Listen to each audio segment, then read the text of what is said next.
Some corporate news this morning, a change at the top of Disney. As you know, Iger steps down as CEO after holding that job since '05, being succeeded by Bob Chapek, who most recently served as head of parks, experiences, and products. Iger is now executive chair, and that comes more than 4 months after the launch of Disney+. He talked about passing the torch with our Julia Boorstin yesterday.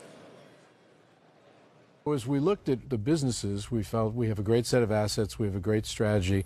What's next? And what was next in terms of my own priorities is making sure that the creative pipeline of the company was really rich, that all of our creative engines were working extremely well, and I wanted to spend more and more of my time on that. But the only way that I was able to do that was to give up the day-to-day running of the company to pass the torch on to Bob. Interesting succession calculus on this one, Dave. And a real surprise. I mean, I think that was what took so many people by surprise, was just the immediacy of it. As you might imagine, over late yesterday into the night, texts, emails, phone calls from so many different people in the media business, including a lot of senior executives at other companies, asking the question, well, is there something else here? I don't get it. I think it's a little strange. I don't understand. 22 months where he's going to be executive chairman. Why they need to rush it? Right. Why right away? Is there a health issue? And I can tell you, first off, no, there's not one health issue whatsoever. This was Mr. Iger's plan. And in fact, I did speak with Bob Iger this morning because I asked him about some of these issues that so many people seem to want to raise, wondering about the health of the business or so many other things. And Iger said, listen, you know what? Around Thanksgiving of last year, he told me the desire to leave the company for him coalesced. He didn't want to be CEO anymore, and he raised it with the board around Thanksgiving. The board had already identified certain candidates. They already were in sort of a mode of course, as you might imagine, given the transition, it's still a ways away, but they certainly were getting ready for it regardless, and they targeted people, obviously, including the gentleman who got the job. They moved from there to actually make the decision.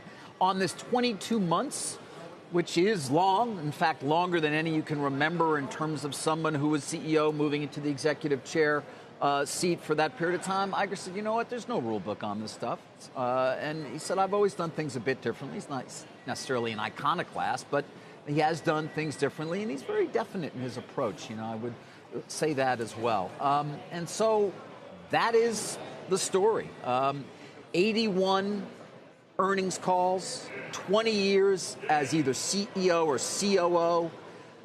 He told me, basically, I don't want to run the company anymore.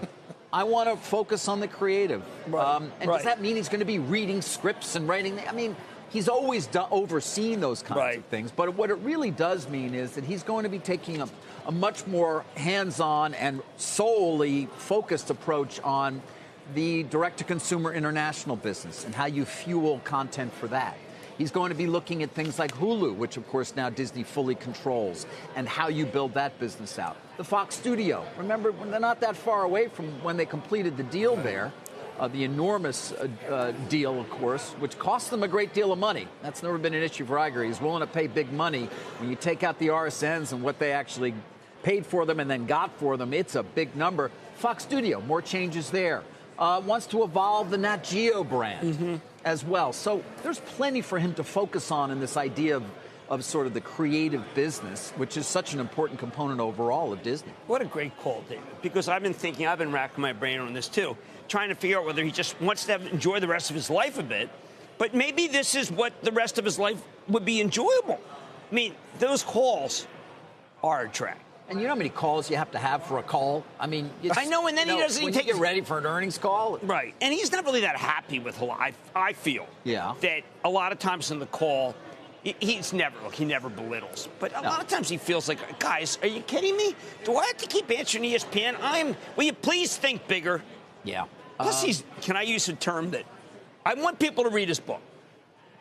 People should read his book. Oh, the book is excellent. The book is great, and the book leads to the conclusion. Book was written at it. You could see that he wasn't expecting to even be CEO now. Remember, he extended, obviously, based on the completion of the Fox acquisition, and it is a long period of time that he will be there. But they feel confident, obviously, and we'll see. It's going to be interesting to watch. But there was no alternative here. He's not going to run for office. He's. I think at one time he went for Fox. He might, for Murdoch, And, he wants to, I think. Well, they're very good at surprising people there. They do keep these things quiet. They did keep it very quiet. Listen, there are certainly questions. Kevin Mayer's future at the company, I think they have every expectation he's going to stay. He's only roughly a year into really building in Disney Plus and the direct-to-consumer business. But that's an important executive there who obviously did not get the top job. His future, I don't know if it's in doubt or not in any way. I don't know what his plans are, Mr. Mayer, but certainly they expect that he will stay and hope that he does. And so that is where things stand. But it was sudden and immediate, and I think that really struck people as there's no leaks. There was no conversation. The board kept it quiet since Thanksgiving when Mr. Iger first came to them and said, I really think it's time for me to step down. But he obviously didn't know about the coronavirus then. And I mean, the theme park percentages are, look, they may have to close some theme parks. Can I just say, I think this is one of those things when I talk about the fabled buying opportunity. I like this. I like this one. I just think it's good. He's not leaving. Even with the short-term park disruption potentially. There's an example where I think everyone just says, well, all the parks are going to close. Nobody's going to go. And this thing's going back to where it was before he came up with Disney Plus. Right. So, you got an annual meeting coming up not that far. I mean, Iger will be on there, and then he's going to leave the stage. And Chapek takes over. Yesterday I had an unfortunate choice of words. In the book, there was an unfortunate choice of words. It involved you. Oh, yeah. No, it wasn't. There was no cursing in that. No, it wasn't. You're allowed to use that word? Did you hear Cooperman on Squawk? Iger did not. Wow, I think he took his cue from me. I apologized. He didn't. No, but he's talking about David. Your kinds of He's saying words. that David, stop it. That David was doing a target amount of work, and he said, it was crap. He used the word crap. But I have to tell you. Holy crap is what he said. He said, holy crap. I have to look at this stock. What's going to go to 116 where we didn't know about Disney Plus? Yeah. Are you kidding me? Bob Iger, he's not going on vacation. He's not going to South Sea Islands that I know of. Iger really will stand up as one of the unique CEOs. Read the book. And by the way, I don't agree with you that he's not an iconoclast. The guy is Mr. Iconoclast. Well, listen, he always had a vision and was very focused on it. I think in speaking to so many hundreds of media executives through the years, so many guys are just guessing. And ladies, they're guessing.